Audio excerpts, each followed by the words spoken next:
नमस्कार, no politics में आप सभी का एक बार फिर से स्वागत है। मैं हूं राजू। पिछले 2 दिनों से एक बकरा बहुत फेमस है। उस बकरे का एक नाम भी है, उसको शोएब जमई के नाम से जाना जाता है। 2 दिनों से वो 2 कारणों से फेमस है। टीवी डिबेट में लात खाने के कारण, और एक दूसरा कारण है जिसमें वो हिंदुओं को कुछ धमकियां देता हुआ दिखाई दे रहा है।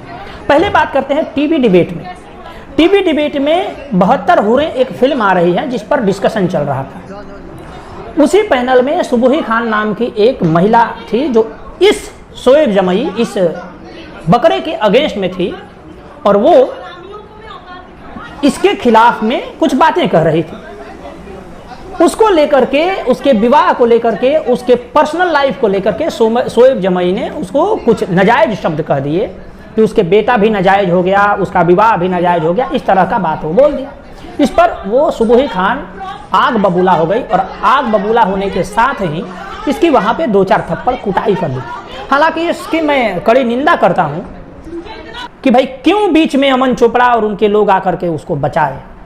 उसको कुटाई जम करके होनी चाहिए थी, और ये एक संदेश जाना चाहिए था ऐसे तथाकथित इस्लामिक स्कॉलर्स को कि जो आकर के वो जहर उगलते हैं जो चैनलों पर, वो ऐसा न करें। और चैनल वालों को भी ये संदेश जाना चाहिए कि भाई आप लोग ऐसे जहर के पुड़िया को न बुलाएं। बहुत कम कुटाई हुई, इसके मैं कड़े शब्दों में निंदा करता हूं। और खास करके जो अमन चोपड़ा हैं, जो एंकर हैं उस टीवी डिबेट में, उन्होंने उसको आकर के रोका, उसकी मैं निंदा करता हूं। इसकी और जम करके कुटाई होनी चाहिए थी, जो बहुत कम कुटाई हुई। एक दूसरा मामला है कि एक वीडियो उसका आ रहा है जिसमें वो बागेश्वर धाम सरकार को वो धमकी देते हुए, बस बिल्कुल मैं ये नहीं कह रहा हूं कि केवल बागेश्वर सरकार को धमकी दे रहे हैं, वो पूरे हिंदुओं को धमकी दे रहे हैं। और क्या कह रहे हैं ये एक बात सुनिए। करके सुन ले बाबा, कसम खुदा की कह रहा हूं, अल्लाह करे वो दिन आए कि ये देश अखंड भारत बन जाए और पाकिस्तान के रहने वाले 25 करोड़ मुसलमान और बांग्लादेश के रहने वाले 25 करोड़ मुसलमान और हिंदुस्तान के रहने वाले 25 करोड़ मुसलमान, ये तीनों मिलकर के 75 करोड़ जिस दिन हो जाएंगे, उस दिन हमारा ही मुसलमान प्राइम मिनिस्टर होगा और 250 से ज्यादा यहां से हमारे सांसद होंगे 2024। इसमें वो साफ साफ कह रहा है कि पाकिस्तान के 25 करोड़ मुसलमान, हिंदुस्तान के 25 करोड़ मुसलमान और बांग्लादेश के 25 करोड़ मुसलमान जब एक हो जाएंगे, जब भारत कभी अखंड भारत बनेगा, तो इस देश में लगभग 75 करोड़ मुसलमान होंगे। और इसके आगे वो ये कहना चाह रहा था कि 75 करोड़ जब मुसलमान होंगे तो बाकी हिंदुओं को वो देख लेगा। वो कुछ इस डायरेक्शन में जाना चाह रहा था, किंतु वो तुरंत ही अपना डायरेक्शन मोड़ दिया, और मोड़ने के बाद आ गया संवैधानिक परिस्थितियों पर कि जब 75 करोड़ मुसलमान हो जाएंगे तो इस देश में तकरीबन 300 की संख्या में जो सीटें आएंगी लोकसभा में, वो मुसलमानों की होंगी, और इस देश का जो प्रधानमंत्री है वो मुसलमान बनेगा। पहला बात कि ये जो कह रहा है कि 75% जो मुसलमान होंगे तो ऐसा ऐसा कंडीशन होगा, इसके सारे बातों से मैं सहमत हूँ, पूरी तरीके से सहमत हूँ, केवल एक बात छोड़ करके। यदि 75 करोड़ मुसलमान हो गए तो फिर ये देश शरिया के अनुसार चलेगा। ये देश कोई संवैधानिक कानूनों के अनुसार नहीं चलेगा, संसद के अनुसार नहीं चलेगा, बिल्कुल निश्चित रूप से शरिया के अनुसार चलेगा। एक बात को इसको मैं ये कहना चाह रहा हूं, और ये उसी डायरेक्शन में जा रहा था। हालांकि डर से, वो भय से दूसरे डायरेक्शन में मुड़ गया, संवैधानिक तरीकों से पर वो आ गया। तो ये बिल्कुल सही कह रहा है। और जिन चंपुओं को इस बारे में कोई शंका हो, कोई संशय हो, तो भीमराव अंबेडकर की ये किताब एक बार पढ़ लेना। सभी सरकारें और सभी जो आजकल के जो चंपू हैं, जो जय भीम जय मीम वाले हैं, वो B.R. अम्बेडकर को अपना गुरु नेता मानते हैं। मैं भी मानता हूँ, कई सारे मुद्दों में उनके कहे हुए चीज़ों को मैं निगेटिव पर्सपेक्टिव में भी देखता हूँ, ऐसा नहीं होना चाहिए था, लेकिन बहुत सारे मुद्दों में इनकी विद्वता में कोई कमी नहीं थी, विद्वान थे। और इन्होंने ये किताब लिखा, इस किताब के 108 और 109 नंबर पेज पर इन्होंने जो लिखा है उसको मैं स्क्रीन पर लगा रहा हूँ, उस दोनों को आप ध्यान से देखिएगा।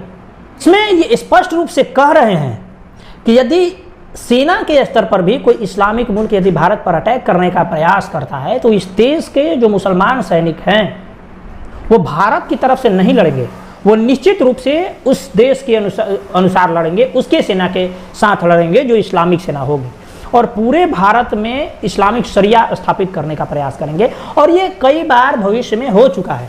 आप इतिहास के पन्नों को जब खंगालिएगा तो मराठा युद्ध में जो अहमद शाह अब्दाली के साथ लड़ने वाले लोग थे वो कौन थे? वो अधिकांश मराठाओं के छत्रछाया में काम करने वाले नवाब थे और मुसलमान थे। मराठाओं को वो बहुत भरोसा दिए थे कि हम आपका साथ देंगे, लेकिन ऐन वक्त पर वो अहमद शाह अब्दाली से मिल गए थे और अहमद शाह अब्दाली को उन्होंने ऐसा मदद किया था। वो तो इतिहास बहुत पुराना हो गया। मैं बात कर रहा हूँ 1947 के भारत विभाजन के बाद, जब इस देश में एक क्राइसिस उत्पन्न हुआ 1947 के बाद, जिसमें बहुत सारे जो मुस्लिम शरणार्थी और हिंदू शरणार्थी दिल्ली के अलग अलग कैंपों में रह रहे थे। उस कैंपों की परिस्थिति ये थी कि मुस्लिम जो थे दिल्ली पुलिस के सिपाही, वो दिल्ली पुलिस से बगावत करके हथियार लेकर के भाग गए थे और मुस्लिम कैंपों में जाकर के छुप गए थे और उसको एक किले की तरह इस्तेमाल कर रहे थे। ये लिखित है। डी खोसला जो कि महात्मा गांधी के मर्डर केस में जो जज थे पंजाब और हरियाणा हाई कोर्ट के, उस जज ने भी इसका इन्वेस्टिगेशन किया था, उन्होंने भी इस चीज़ का जिक्र किया था। प्लस में प्यारेलाल नैयर जो महात्मा गांधी के प्रिंसिपल सेक्रेटरी थे, उन्होंने भी इस बात का जिक्र किया है। उस समय के तमाम लोगों ने इस बात का जिक्र किया है। उसी समय दिल्ली में जो डॉन अखबार होता था, उस डॉन का एक जो है सेंटर हुआ करता था दिल्ली में। वहाँ से सरदार पटेल पर 2 गोलियां भी चलाई गई थी सरदार पटेल को एसेसिनेट करने के लिए। इस बारे में तो किसी को पता ही नहीं। ये भी इसी देश की घटना है। तो वो जो थॉट प्रोसेस है, जो ये जो शोएब जमई बोल रहा है, वो बिल्कुल सही बोल रहा है। और मैं इस बात से इनकार नहीं करता कि इस देश के राजनैतिक दलों को, इस देश के जो ऊपर बैठे हुए लोग हैं, प्रधानमंत्री हैं, गृह मंत्री हैं, उनको इस बात की जानकारी नहीं है। बिल्कुल उनको इस बात की जानकारी है, वो ये बात अच्छी तरीके से जानते हैं, लेकिन उनके वोट बैंक के लिए, उनके वोट की लालसा में इस तरीके से जीभ लपलपाए, नाक रगड़ रहे हैं और उनसे याचना कर रहे हैं वोट के लिए कि अगर वो चरण पादुका उठाकर भी दे दे इनके सर पर रखने के लिए, तो ये सर पर रख लेंगे। और इसमें कोई कहने में हमें संशय नहीं है। जिस अनुसार ये तृप्तिकरण, तुष्टिकरण और एक अलग अप्रोच के साथ जा रहे हैं, पूरा खजाना इनके लिए लुटा रहे हैं, उस हिसाब से देखते हुए मुझको नहीं लगता कि अगर इस देश में, अखंड भारत में 75 करोड़ यदि मुसलमान हो जाए, 40% यदि मुसलमान हो जाए, तो इस देश के शासन प्रणाली ऐसे ही इस देश के नेता सौंप देंगे। उनको कुछ करने की आवश्यकता ही नहीं है। इस देश के नेताओं को अक्सर गांधी बनने की चूल रहती है, सर्वसम्मति, सबका अनुमोदन लेने की चूल रहती है। और इस देश के नेता हिंदुओं को यह जताने का हमेशा प्रयास करते रहते हैं कि आप जो हैं इस देश में सेकंड कैटेगरी के सिटीजन हैं। मैं 2 केस आपके सामने रखता हूं। एक केस है नुपुर शर्मा का, जिसने हदीथों का हवाला देते हुए कुछ बातें कही थी। एक केस है शोएब जमई का, जो सीधे सीधे इस देश के 100 करोड़ से अधिक हिंदुओं को थ्रेट दे रहा है। उसके ऊपर पता नहीं कार्रवाई होगी कि नहीं, मुझको नहीं लगता। मुझको 1% भी नहीं लगता कि इस देश का गृह मंत्रालय या इस देश के जो दिल्ली की जो पुलिस है उस पर कार्रवाई करेगी। एक छोटा सा बयान देने के लिए स्वामी नरसिंहानंद सरस्वती जी को और जितेंद्र नारायण त्यागी, जो कि पहले वसीम रिजवी हुआ करते थे, उनको जेलों में बंद किया गया था। छोटा सा बयान, क्यों? अपना वो केवल प्रतिकार करने के लिए, अपनी रक्षा में वो बात बोले थे कि यदि तुम्हारे बहन बेटियों के साथ कोई कुछ करता है तो उनके लिए, उनका प्रतिकार करने के लिए आपको खड़ा रहना पड़ेगा। ये बात बोलने पर आप देखिए कि जो उत्तराखंड की पुलिस है उनको अरेस्ट कर ली थी हरिद्वार से, और इनको हेट मॉन्गर कहा जाता था, उनको हेट स्पीच देने वाला कहा जाता था। लेकिन शोएब जमई जो बात बोल रहा है वो किसी भी लहजे से, कहीं से भी हेट स्पीच नहीं है। एक और खबर आ रही है, जिस खबर में एक न्यूज आर्टिकल में कुछ इस तरीके का एक फोटो हमको देखने को मिला।